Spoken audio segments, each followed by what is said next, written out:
Hello, everyone. Nice to see everybody. Hola. So I'm waiting for Stan the man. Let me see how this works. First time that I'm on time, which is positive. Hey, Julie. How are you, Julie? So, Nemanja, puno pozdrava.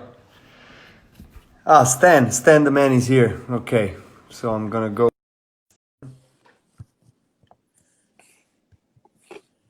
Hey,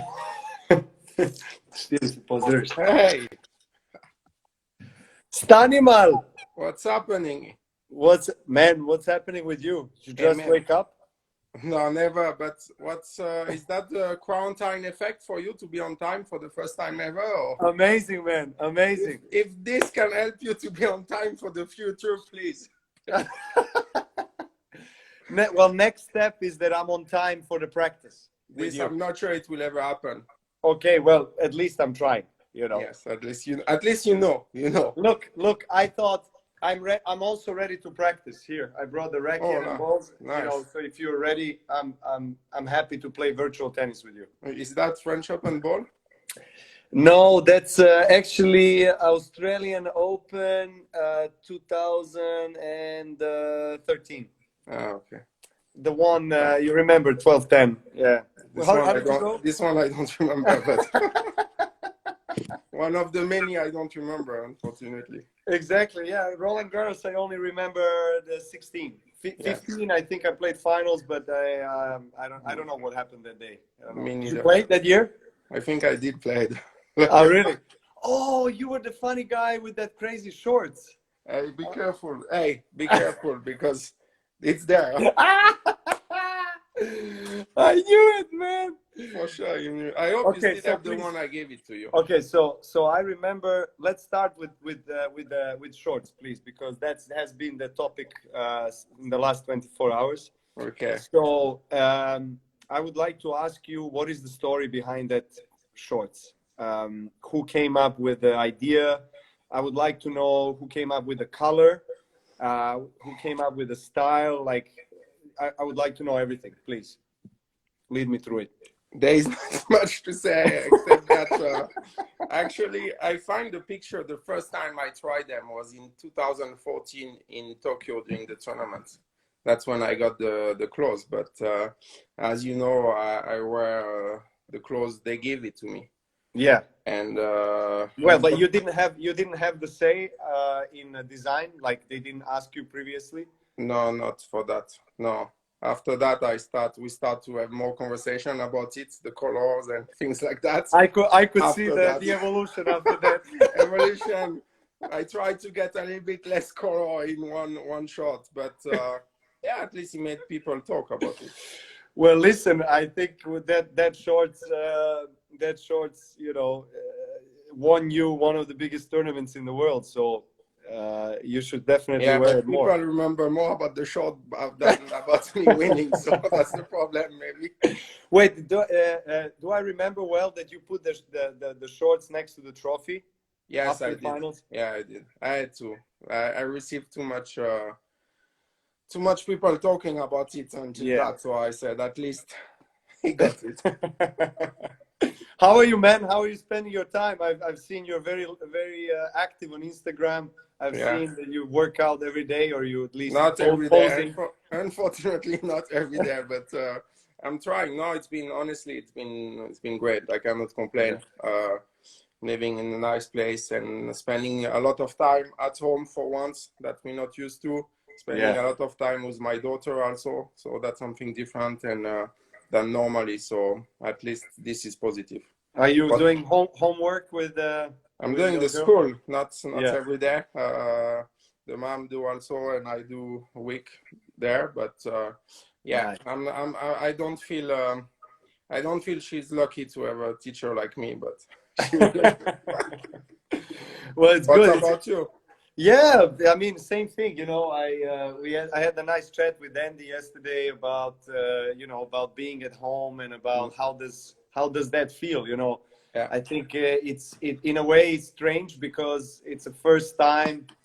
I mean, in my last 15 years of my life that I've been in one place more than yeah, I don't know, almost yeah, 2 months, yeah, and that I spent so much quality time with my family, with my children, with my wife.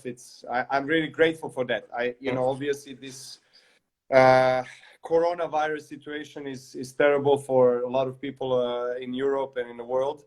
A lot of people losing lives, and a lot of people being locked down in small apartments, and yeah, it's tough. It's really tough. But I think on a bright side, that we have in a way a blessing to spend time with our family. And especially for us tennis players, we are, as you know, we are on the road at all times. We are under huge adrenaline constantly, traveling from one place to another, not really taking much time to reflect, or we don't have much time. It's basically we our don't off have. season is what, like 1.5 months, where you have to train for 4 weeks. Mm. So you kind of have 2 weeks maximum of resting. So I'm not complaining. It's a great sport. I love it. But at the same time, I try to see everything that is happening right now as a positive thing, at Yeah. least for family. Yeah, the big difference now I feel like is we are staying at home and we have to, so we spend time at home, but we Yeah. don't have the pressure of feeling we have to practice, we have to be in shape, we have to be ready because the others are playing, there's tournament coming soon. You don't Yes. feel this pressure, so you can really focus on enjoying the time that you have to spend at home. It's true. It's true. Are you learning some new skills? Are you learning languages or anything like this? Not, I'm learning. I'm trying to teach my daughter. That's Okay. the part. Nice. Well, there's this now. We have time to also try to do some things that we really wanted always to do, and we And never what had are really you doing? time. I like languages, so I'm trying to But work you on my. already speak like 10 language, so Well, yeah, there is there's like over, I don't know, 200-300 languages or even I know. more. But which one So you learning now? I'm starting a little bit Russian, Hmm. and I need to get better in French. Maybe you can help me with that. Yes, we can. Peut-être, Peut-être, mon pote. peut-être, and also German. I used to speak it, so I'm gonna try to work on that a little bit. And I don't know, you have a lot of time to read. I think I'm reading different books. What are you reading these days? You have any I'm book to reading. recommend? I'm reading more about. I like a biography about sports athletes. I like to learn a bit from other, and I always try to learn from you, from other guy when we can talk. And for me, that's something really you can use as an athlete. Nice, nice. Did you watch Andy's documentary? Yeah, of course, Did I you did. like it?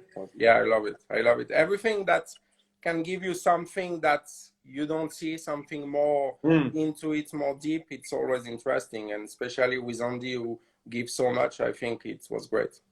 Yeah, yeah, yeah, yeah. Of course, it gives you insights on. I mean, he was struggling a lot in the last 3 years, Mm. with injuries. So it was very interesting to kind of get a little bit closer to him through that documentary, of understanding what he's really going through. I think that part where they were showing the surgery, uh, Good. that was a bit too much for me. I mean, it was really hard to watch. Some people have the stomach for that. I Uh, don't have the stomach for that. But it's really hard. I mean, you went through also quite a few injuries yourself, right? The surgery of the knee a couple of times. Yeah, I've been there. I think like when I was younger, I had the first one 2007. That was okay. That for me was going quick. But the last one in 2017, the big surgery of the knee, for me, I really struggled mentally Mm. to get out of it. For me, it took me a lot of time, and I think like especially because in tennis it's never stop. There's always a new tournament, always something new coming. The mental part is the most difficult one. Yeah. What do you feel mentally is what kind of what part of the mental challenge would you kind of say that is toughest for you to handle? I mean, when you're coming back, for me, when I was coming back is to be patient. I'm really impatient, and to really accept it and to take the time you need to come back. And when you get to such a big surgery later in my career, when I'm closer from the end, but in the same time I was at my best level that I never had, was mentally tough to really accept it and to do the work I needed, especially because there's a lot of question mark. With my surgery was a lot of question mark because we didn't know if my knee will handle that surgery and if I was going to be able to come back. So that was the toughest part. And when I came back the first time in Australia, was 6 months after, I knew I was far away from my level, but it was in a way to test it. But I was hoping that after that, it was going to go only step by step better and better. But it went the opposite for a few months after coming back. So basically, it took me almost more than a year to come back to my level. And mentally, that was the toughest part. Yeah, of course, of course. I was sharing the same thing yesterday with Andy as well, when we talked about, you know, the comebacks and the injuries and how that affects your emotional, mental state, how that affects your character, you know, because, you know, if you're playing on a very high level for many years and then you know that you have the quality to be a top player, and then because of the ranking system and everything, if you're out for a long time, like 6 months or more, you know, you're losing a lot of points. Sure, you can use your protected ranking here and there, but your ranking is quite low, so you have to rebuild everything from the beginning, you know. Yeah. And I agree with you that emotional aspect of kind of, I think it's always a biggest challenge to really internally have this conversation with yourself in a most supportive way for yourself, because you are your own biggest, I would say, opponent and supporter. But I think the fact that you're coming back to the same community, to the same environment, where you have been winning the biggest tournaments, where you've been at the top of the game, and then you come back to competition again after an injury, and physically your body probably has to reprogram itself, but and mentally you have to do the same. But mentally it seems like you don't want to do that, because the last memory that you had was positive and you were dominating the tour or whatever, you were one of the best players in the world, and now you have to kind of start from scratch, and then all of a sudden the movement is not as dynamic, as efficient as it was before, and then you start to create doubts in yourself. All these different obstacles, mental obstacles come there and say, you know, am I capable to do this? Am I ready enough? Maybe I was rushing too much. Maybe I'm not. I was supposed to be more patient. Once you start to ask yourself questions, so many and you questions, know how it's over. It's over. Right? But it's for me personally, tennis court is a place where I get challenged the most in my life. So on an emotional, psychological level, and physical, of course, as well. That's where all my programs that have been maybe suppressed over the years, emotional things and whatever, even some traumas, they surface there. Is it the same for you? Do you feel like tennis court is a kind of a battlefield for you Yes, internally as well? big time, because that's when you get all the emotion and you have to control them, because sometimes you get tired, so when you're tired, the emotion are coming out even more, and you know that if you start to have doubts, the level is going to drop. You know, if you start to think a little bit too much of what you want to do or what you're going to do or how you're going to do it, it's going to be a different match. And for me, it's always been like a big puzzle. You have to put all the pieces together to play your best level. And in my career, it took me so many years to get there at my best. and I knew at that time that when I was feeling good with every aspect of the game, but not only tennis, mentally, physically, then I was the best player I could be. And Yeah. but it takes so much to get there, but not people see only the match. But for me, it takes so much in the practice session to push myself to know that when I'm gonna be in a big match, it's gonna come. It's gonna be automatic. I'm gonna do things without getting in trouble mentally.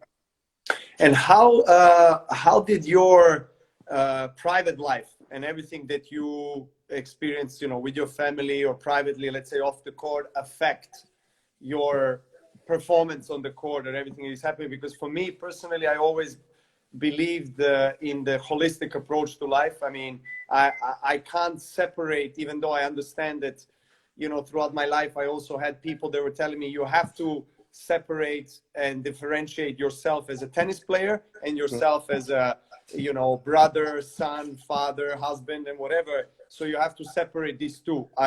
For me, it was never really something that resonated with me, if you know what I mean, because I'm the same person that I'm on the court. I'm also the same Novak off the court. So yeah. Of course that I have a professional transformation when I'm on the court and turn into a warrior.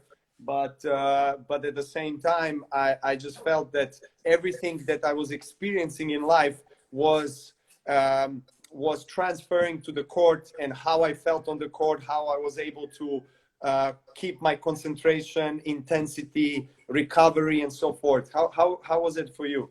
No, I think the private life always affects the way you feel it, because it's again about the emotion, about the way you feel mentally. But I think during my career, at times, at tournaments, I could get into my bubble, and I was really, doesn't matter what was happening outside.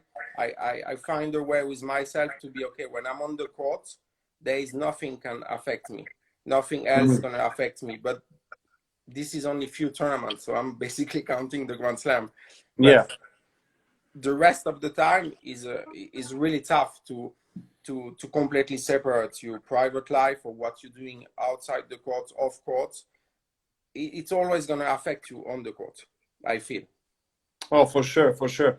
And if you don't mind me asking, what is the biggest motivation for you now at this stage of your career and your life as a tennis player? What motivates you the most on the tour or so forth? Or is it traveling? Is it achievements? Is it something else?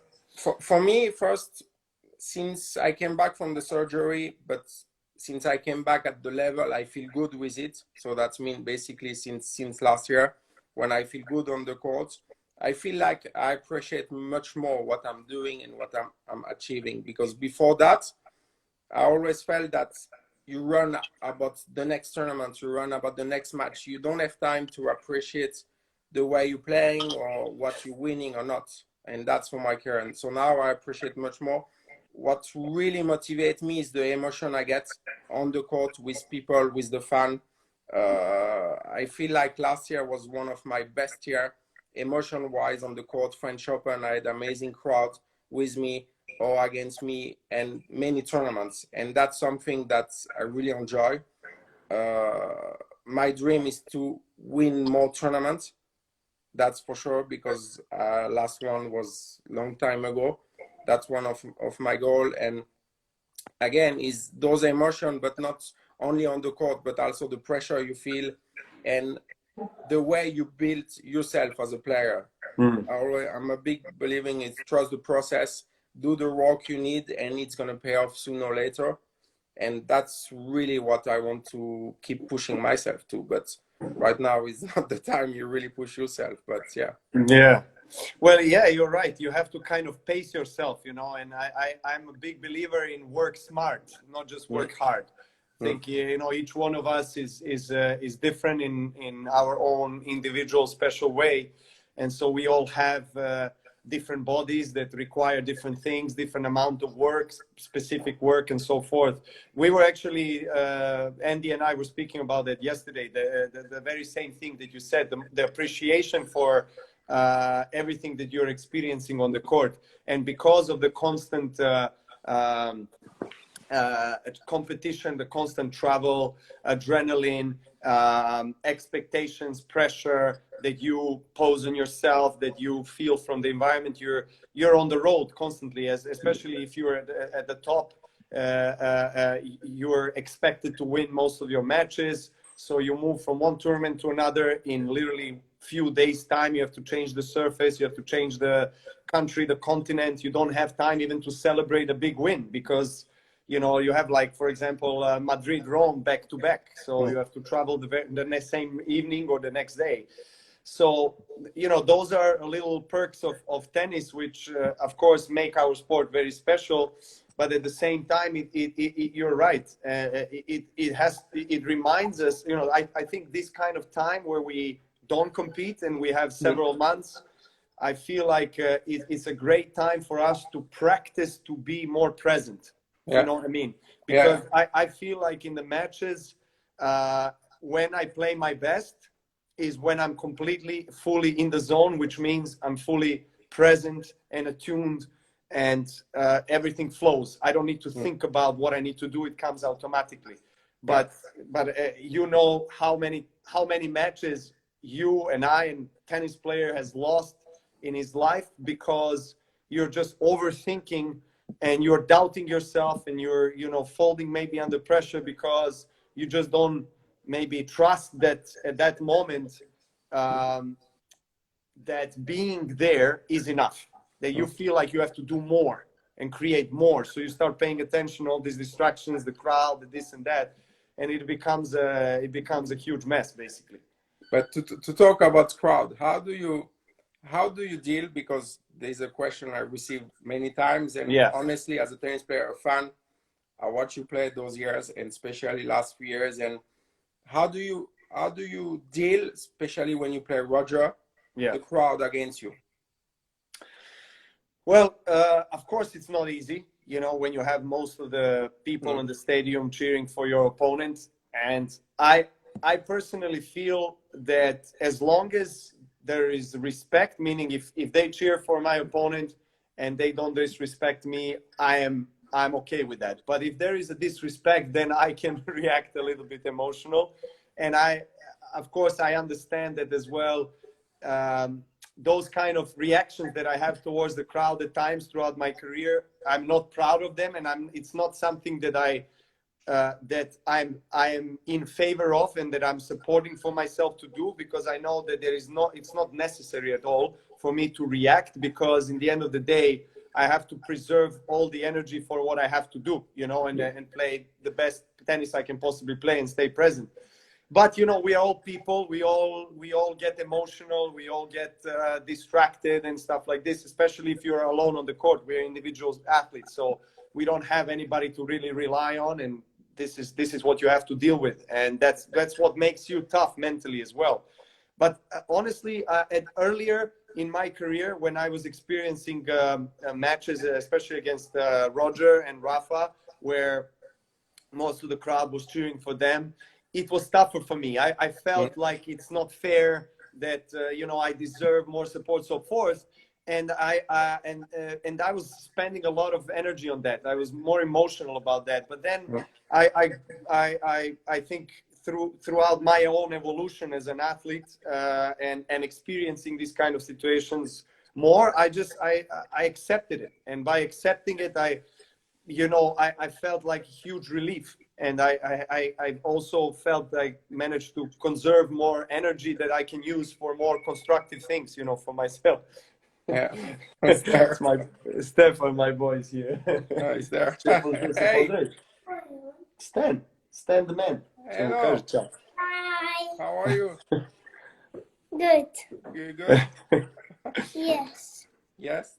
Igraš tenis. Če ga pitaš kada hoćeš tenis da igraš. Cool. He would like to play tennis with you. He's just shy to ask you. But I cannot wait. When you invite me, I will play with him for sure. Okay. Are you practicing tennis or no? No, well, we are playing a little bit in the garden, basically. You know, just we put a little net so we play, and he likes to play. He's motivated now. We'll see how that works in the future. But going back to what I was saying is as well. what I said after the finals last year against Roger in Wimbledon, which was, you know, one of the most epic matches that I was part of. And there it was really interesting, you know, in terms of the crowd support and everything. With most of the people were cheering for him, and I mean that was obvious from on and off the court as well. But That's why you think it's still like that? Why is it like that? Why you think it's still like that? Why do I think it's still like that? Yeah. Well, look, you know, I mean, we can discuss about various things and factors why this is in such way or other way. It's really hard to say. I mean, for sure, one thing is that Roger is, you know, arguably the greatest player of all time. He's the guy that is liked around the world. So I don't expect, to be honest, in most of the cases, as long as he's playing, the crowd to be in majority on my side, if you know what I mean. Yes, some places maybe, but in most of the places they're going to support Roger, and I'm okay with that because it's Roger. So, and it's very similar situation with Rafa. So yeah, it's hard for me to answer to that question. Why is it like that? Am I contributing to that in a negative way, that I'm taking away the crowd support from me? I don't think so. I think it's more just the greatness of Roger Federer and Rafael Nadal, and not them just as a tennis players, but them as people, as very charismatic, you know, nice guys, humble guys, great champions, that have, you know, made huge mark in our sport. And I am part of their era. So in one way I'm lucky, in another way maybe not so much. So I guess, I don't know. What would you say? What do you think about it? You want to know what I think? I think it's a bit of, for sure, what you said, that they are amazing champion like you are. I think in your young age, you were a bit different, of course, like we all are. And that they took this spot already of the nice player, humble, and always fair play and all. And that in a movie, you cannot have three good guys. You need someone who's a bit against. You know what I mean? Yeah.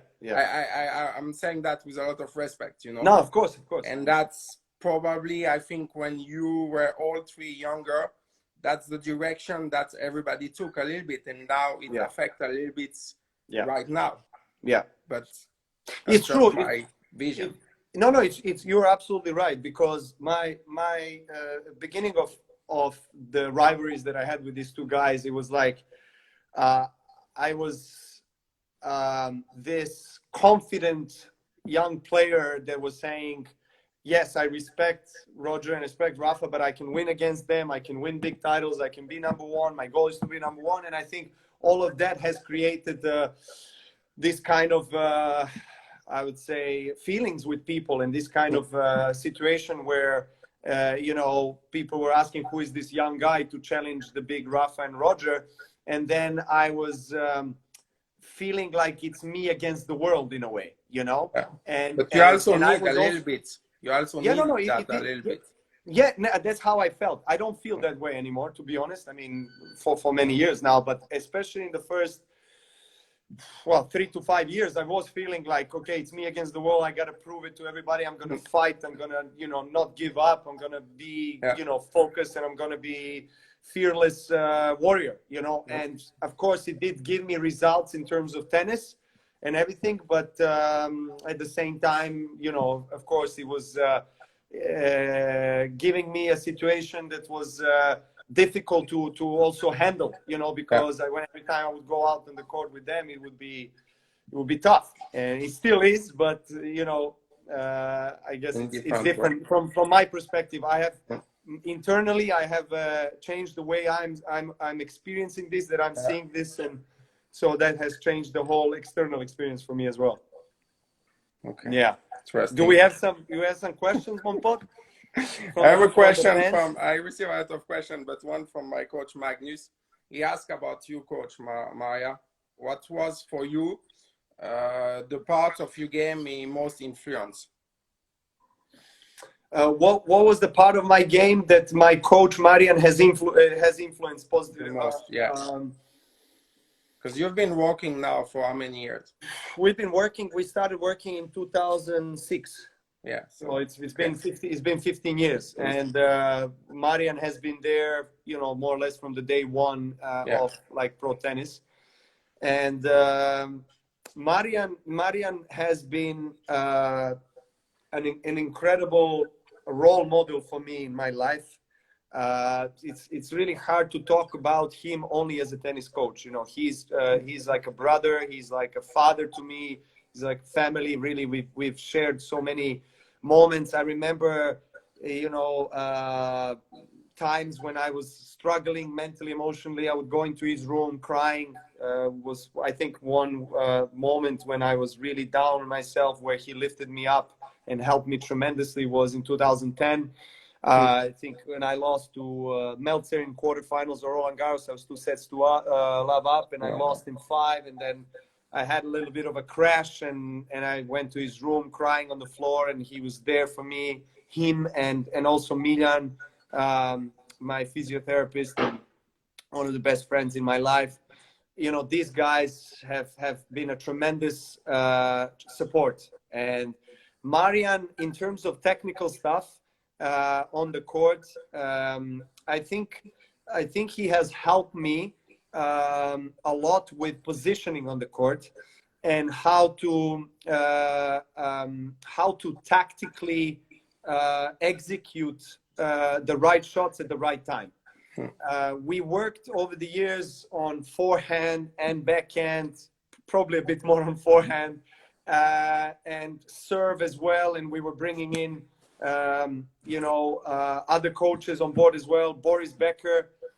I think Boris I saw Boris. Watching. I don't know. He's watching. I don't know. Hi, Boris. Yeah, he's watching. He's here. Boris, Schatzi, wie geht's dir? He's an amazing guy, and he has helped me tremendously with my serve, because I feel like earlier in my career I was serving well, and then I had this elbow injury, and then you know, everything started to change. My technique has shifted, and I don't know, I lost my rhythm for the serve, and then Boris. Quick joke. I thanks Boris. Yeah. Because in quarterfinal Australian Open, you made serve and volley on match point against me, and you missed the volley. And that was the transition for you when you were starting to go at the nets. Well, to be quite honest, yeah, he did not say anything about that play. He probably liked the play from the standpoint of being courageous, but I don't think he was not actually making me play serve and volley, but he was just, we were working a lot on the serve, and same thing also with Boris, and now with Goran Ivanišević as well. Is like Marian and I have always tried to see, you know, what are the little details that we can improve in the game biomechanically, in terms of tactics, in terms of strategy, in terms of positioning on the court. You know, at that highest level, everything matters, as you know. So I think Marian has contributed to, of course, everything, every shot, because it's hard to pick just one shot. From the beginning, we worked on that hard, but I think mostly on the on how to strategically place myself on the court and position myself so I can execute the best shots at the right time. Yeah. It's been so long with him also, though. Yeah. How long have you worked with Magnus? We started in 2013. 13. Okay, yes, you guys have been 2000, so a long time also. Yeah. Nice. Big Grand Slam with him. So. What do you feel Magnus has contributed the most to your game? But I think like we got also maybe not as long as you, but for me we are really close. He's like a really close friend. We share everything. He saw me cry more than one time, unlike you, cried many more times after losing. But I think in my game, something that's really helped me is that to practice in a way that it's come back a little bit more automatic when you play the match. And that you know that when you start to have doubts during the match, you can rely on what you did in the practice court.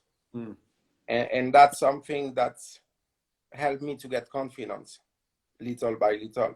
And for me, that's one of the big reasons of why I start to suddenly win bigger matches in my career. I have an interesting question for you because I've always it's very interesting for me to observe players in terms of the practice and how that translates to the match. Do you feel like are you one of these players that needs to hit an extra ball on the warm up or on the practice so you can feel the shot more? Or you know when it's time and you say, okay, it's enough, so less is more, and basically that's going to make you feel better on the match? No, I think less is more, especially later on my career, because you need to be careful with your body. Sorry, 1 second. Sorry, Stan. No problem. Super, that was such a Dutch. Sorry. Yes. So for me, yes, less is more, because you need to be basically fresh mentally, physically for the match. But I'm kind of the player who needs to quite have the hours of practice before that. Yeah, I just need to find the right balance of when I can push myself and when not. But I'm not the player who's gonna warm up, miss the last match, and ask for more smash because he missed one smash. You know what I mean. I know when I'm ready, and when I'm ready, I can completely turn off 1-2 days before the match. Interesting. Because sometimes for me, I do both. Sometimes I feel like less is more, but actually also quite a few times I feel like if I miss a smash, I'm gonna make another one and another one and another one. And sometimes the warm up for the match goes for like 45-50 minutes. You know what I mean? And I feel but like, smash-wise, it didn't work yet. Smash-wise, it's still not working. So forget the warm-up, it's smash. Exactly. So anyone out there that knows how to hit the proper overhead, please let me know. Text me, direct message, Instagram, I'll respond. Okay, so do we have any other questions maybe from the fans? Do you want to see do you have any questions? There was many. Let me check a bit what. Yeah, kind of question came back often is, when was the match you lost and you were the most angry going out? Well, one of them was with you, Roland Garros finals in 15. But why you were hungry? And another one was probably also with you in 15. No, was it 16 in New York? I don't know. For some reason, you make me angry, man. Oh, come on. You completely dismantle my game. You guys can leave a little bit for the others, so please. No. I've been 15 years on the tour, and I got only few, so please let me that. No, But why you get angry? Because you think you played bad? You think you missed the opportunity to get, or just because you lost? Exactly. Well, not. Look, both of the matches that I lost to you in finals was Roland Garros and US Open. I felt that it was a very similar trajectory of the match. Yeah. I started well. I won first set in both of the matches. And then some close games, pretty even in the second set, where result was kind of here and there, didn't lose my chances, and that's where you pick up. And then you go to a level which was higher than mine, and you were a better player, and you won against me. So I was not upset with the way I've played, because if you just overplay me, if you're just better, that's it. I cannot be too upset because of that. I just have to accept it and say well done. But I was upset with myself that I repeat the same thing twice. That I allowed you to take over the momentum and the control of the match. And I feel like I had an opportunities in both second set of both finals to just win the second set, and then probably the match, or there would be a much higher chance for me to win with being 2 sets up. So this, I was upset with this kind of outcome, so to say, with my loss of concentration and loss of intensity probably in those moments. That's all. What about you? Me, I will say was one match for sure, clearly. World Tour final against Roger, when I had made a match point to play you in the final, but was not to play you, was just like to have the chance to play the final of the World Tour final for for a tennis player is something so big. And I know that day I let him win. Like, you know, there is not that match. I know I had everything in my game and in me to finish it. And I made the mistake. I shouldn't have done it. And another one, big one, was against Gasquet in Wimbledon quarterfinal. I think it was 2015. And I lost 6-4. And I think the level in general was really good, like for me on grass. But for me, I was really angry to not have the chance to play you in the semifinals, especially just after, because we played against each other on every surface, but not on grass. I was happy, to be honest. Yeah, I'm not sure. Sorry You that would you have lost killed that me match, but I anyway, was so happy. please, you would have killed me anyway on grass. But I would have. I wanted that day so much to play you in the semifinal of Wimbledon that, yeah, I was really sad after that match. Yeah. And how long does it take you usually after the match like that, where you, I don't know, you feel like you let yourself down in a way, you know? I mean, how long does it take you to recover, like, and be ready for next match, next turn? In World Tour final, it took me. I let myself be down the next full day, but then I had to push myself because we were gonna play the Davis Cup 5 days or 6 days after. So I had two options: one to stay down, and knew that day that then you'd not give yourself the best chance to play well in Davis Cup, or just be like, okay, I give 24 hours to my brain to completely be down, to be sad, to be mad, anything, any emotion out, but then you focus on the next match. And the next match is so important that it's going to make you forget what you lost before that. But I also feel that early on in my career, it took me longer to get over matches, especially big matches. But when I start to basically, after my first Grand Slam, it's always been short. It's always been short. Like, I lost. Okay, I lost. It's not the end of the world. Next one, go back to practice. You know what it takes. You know what you have to do to be at your best, or at least to give you chance for that. But normally, right now, like last few years, it doesn't take time to really get over it. I'm already thinking about, okay, what do I want next? Do you like watching your own matches and analyzing? I feel like that's not something I'm the best at. I feel like I watch sometimes a little bit points there and point that, but for me, I feel like I know exactly what I did.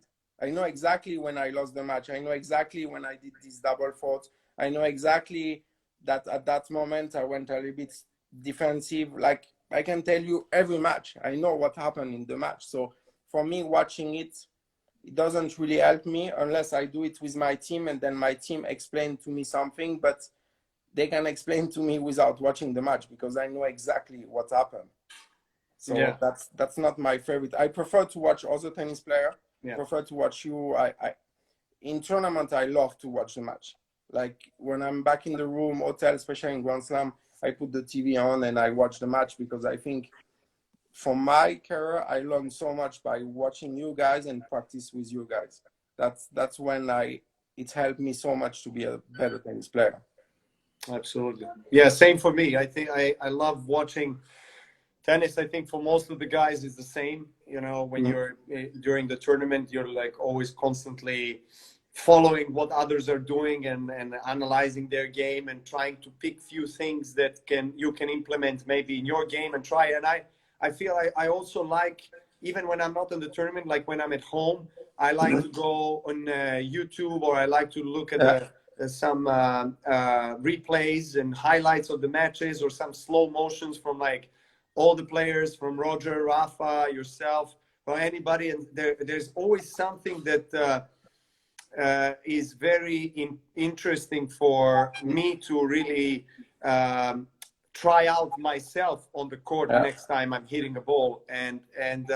But same like you, I don't particularly like watching myself, even though I know that, like, Kobe Bryant, for example, was always talking about the importance of, even though you feel very bad about, you know, playing a certain way, and you know, you lost the match or whatever, that you have to go back, you have to go right away and see that replay. And even though if it hurts badly, you should stick with it, because that way you are also kind of proving to yourself that you can do that. And just sorry, Yeah.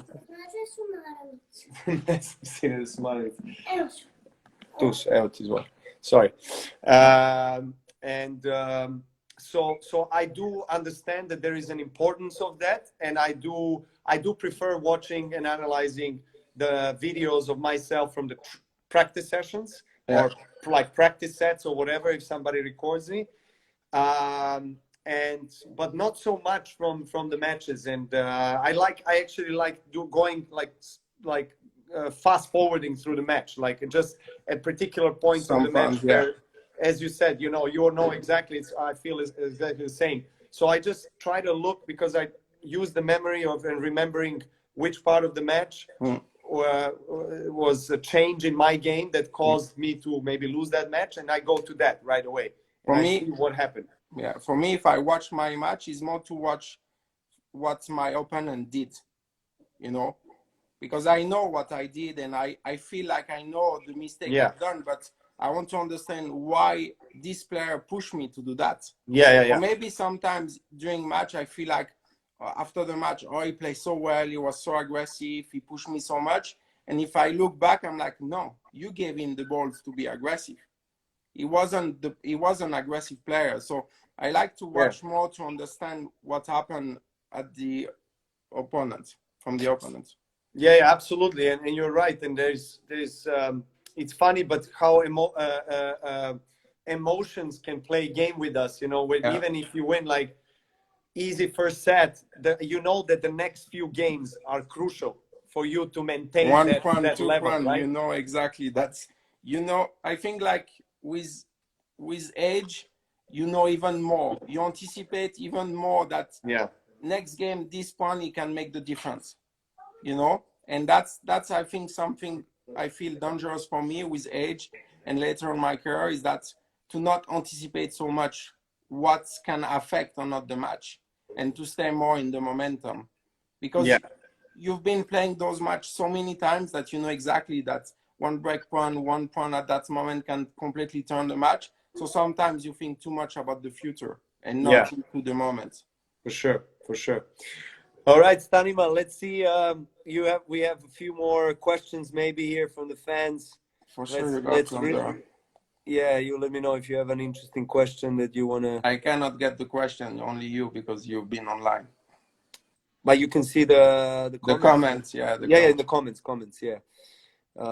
You both have the best backhand, one and two-handed backhands? Question mark. Was that a question, or is that the? But we know about you. That's what. I know about you as well, man. So we're all good. We're all good there. Okay, let's keep going. We got time. Okay, let's do two more questions. One more question. Yeah. And if you get good question. Let's see. Stan, are you 35? Are you 35, Stan? Yeah, I had a great birthday alone. No, yeah, I 35, man. It's late, huh? No, you look younger. What are you using? What's your secret potion? Oof, you don't want to know. It's not vegan. It's not vegan. Let me guess. Not vegan. Let me guess. French wine. French wine, more Italian wine. More Italian. You like Italian wine? Yes. Ooh. I do. More romantic soul right there. You got any good question? See, no questions so far. A lot of hearts. Thank you guys for being here. Chrissy Everett is watching. Where do you see tennis in 10 years? That's a good question. Ooh, that's a good question. That's a very good. Actually, maybe Stan, you can answer that first, and you can tell me where do you maybe see tennis after Corona, and how is that going? How is Corona? Honestly, there is a lot of question mark about. Then I have one question also for you, because I read a lot of stuff. But no, after Corona is a lot of question mark. The first question is, when is gonna be the after Corona? Yeah. That's something that I think most of the people on this planet don't really know. Exactly. Yeah. And the problem in tennis is we come from every country in the world to play one tournament. Yeah. So how can we handle that? Yes. How can we handle, even if we play without fans, there is like in a Grand Slam, there is what, 2,000-3,000 people working for the tournament to make it happen. Yeah. So all those questions is quite complicated to handle it right now, especially that right now is the worst time. We are in the big crisis, so it's difficult to understand when it's going to happen for us again. Yeah. Well, I think you're right. This kind of unpredictability is something that we are not used to. Also, I think as tennis players, we're always used to knowing what the near future is going to look like. We make our schedule, we make our plans almost 1 year ahead. We know where we are going, what we're going to play, where we're going to be. So this is very interesting, and at the same time also disturbing, for all of us. And I think what you mentioned about tennis being a global sport, the disadvantage of tennis comparing to maybe some other sports, like, I don't know, that are played on the national level, like NBA, NFL, NHL in States, is that we have to travel and change places so frequently, literally week after week. We have to be in a completely different country, on a different continent. And that's I don't know how that's going to be like in the future, near future, or whatever it is, whether it's in a couple of months that we can start to travel again or not. What is it going to be with the vaccinations? Is it going to be an obligatory vaccination for you to travel or not? It looks like, I mean, obviously, as you said, there's a lot of question marks, and we also have to, I think, consider some other maybe concepts included in tennis, something that is, I guess, more played in a certain continents or in certain areas like of Europe or States. I hope it doesn't come down to that, because our sport is all about international opportunity and about possibility for everyone to travel and play tournaments all around the world. But if this corona virus situation escalates even more, I'm afraid that we are going to, in a way, have find to a solution. Find some solutions, because guys who are ranked between 200, 250, especially to 700 or even higher, are thinking about leaving tennis right now. Because they already barely make a living, so it's tough. Exactly. That was my question. About it. How do you? Because we all tennis fans and everybody start to read things that came out from the top. How do you think tennis can help those players who barely make a living, but they like to be 250 in the world in tennis? It's already amazing. Yes. And they barely can live right now. So what is the option that can help them to at least survive the coronavirus until we can start to play again? Well, let me answer that question from two perspectives. First, short term, and then long term.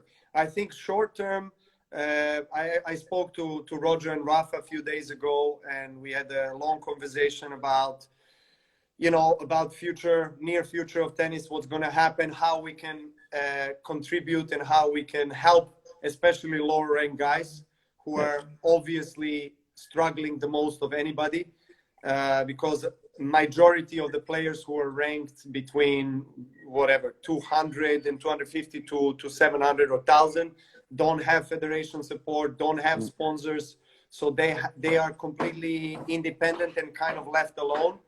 And so I'm really glad that ATP, Grand Slams now, most likely, and players, hopefully, if we all get together, will contribute collectively to the player relief fund that ATP will distribute using certain models of and criteria. Like, for example, I mean, you don't want to, you want to avoid giving money now to a player maybe that fits into this group of people that are ranked lower, but doesn't need money as much as maybe someone else. Because, you know, he has been, I don't know, a top 50 guy for a long time. Now he's been injured, so maybe he doesn't need as much as the other guys need. So there's certain criteria, rules that will be in place, and ATP is working on that. So right now it looks like there's going to be hopefully somewhere between $3 and $4.5 million that is going to be distributed to these lower ranking guys, and then other things short term that we can do, and that depends obviously on the continuation of the season, and that's something that the players also have to agree, is that whether or not in the certain tournaments, maybe World Tour finals, maybe bonus pool for top guys in the end of the season, that kind of money, whether that kind of money will also be transferred to this relief fund. Yes. Or if we don't have any tournaments this season, maybe we can collectively take certain percentage from our prize money from the Australian Open in January and direct that into the relief fund. So there are always ways that you can help. I'm really glad that tennis ecosystem is coming together. Yeah. Because I think everyone realizes the importance of the base of the tennis, and these guys are that are ranked from 250 onwards. They are the ones that make the grassroots of tennis, that make the future of tennis. And I feel we have to be united. We have to support them. We have to show them that they're not forgotten, that we are there for them. But also, I feel we have to send a message to the younger generations that are taking in consideration to be professional players, and to show them that they can live out of tennis. Yes. Even at the times when there is a pandemic and there is a financial crisis, that they still can rely on the support of the top guys, of the ATP as a governing body, of ITF or Grand Slam. So that's short term. Long term, I think that what we did now in a short term, which is coming together for this cause, I think this is necessary to happen in a long term, which is more complicated. Because, as you know, there is ITF, that is independent entity, International Tennis Federation, a longest standing tennis federation in the history of our sport. Then you have obviously Grand Slams that operate as independent entities, and you have ATP as well. You have WTA. So all of us have to consolidate somehow and come up with a plan and a system that will support, especially the base or the grassroots of tennis, which is this lower rank guys, both men and women. We have to somehow regulate better the initial levels of professional tennis, and allow these players that are starting to play professional tennis to have an easier way of transitioning to the higher levels. Yes. If you know what I mean. Because right now, a few years ago, there was a rule change with the challengers, the Challenger Tour, and the Transition Tour. I don't think that's good, to be honest, because it creates even more separation there. Yes. So there are ways. It's not going to be ideal, but I'm glad that at least we're all looking into changing things for better. And there